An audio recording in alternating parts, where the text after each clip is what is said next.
বাংলাদেশ গণতান্ত্রিক ছাত্র সংসদের সাথে এনসিপির কোনো সাংগঠনিক সম্পর্ক নেই বলে জানিয়েছিল বাকসাস নেতা হাসিবুল ইসলাম। কিন্তু ডাকসু নির্বাচনে বাকসাসের প্রার্থীদের সরাসরি সমর্থন দিয়ে এনসিপির ফেসবুক পেজে পোস্ট করা হচ্ছে।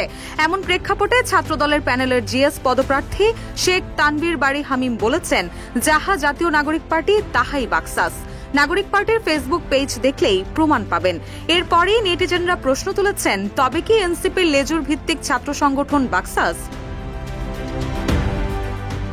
সামাজিক যোগাযোগ মাধ্যম ফেসবুকে এক পোস্টে ছাত্রদলের জিএস পদপ্রার্থী শেখ তানভীর বাড়ি হামিম বলেন, বাকসাস দাবি করে তাদের নাকি মাদার পার্টি নেই, তবে জাতীয় নাগরিক পার্টির ফেসবুক পেজ দেখলেই প্রমাণ পাবেন।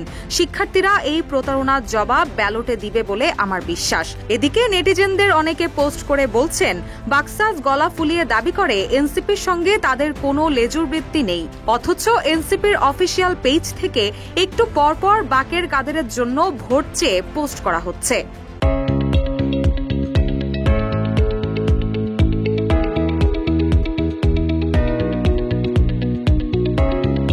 এদিকে বাকসাস প্যানেলের জিএস পদপ্রার্থী বাকের মজুমদারকে সমর্থন দিয়ে নিজের পদ থেকে সরে দাঁড়িয়েছেন সাবেক এনসিপি নেতা মাহিন সরকার।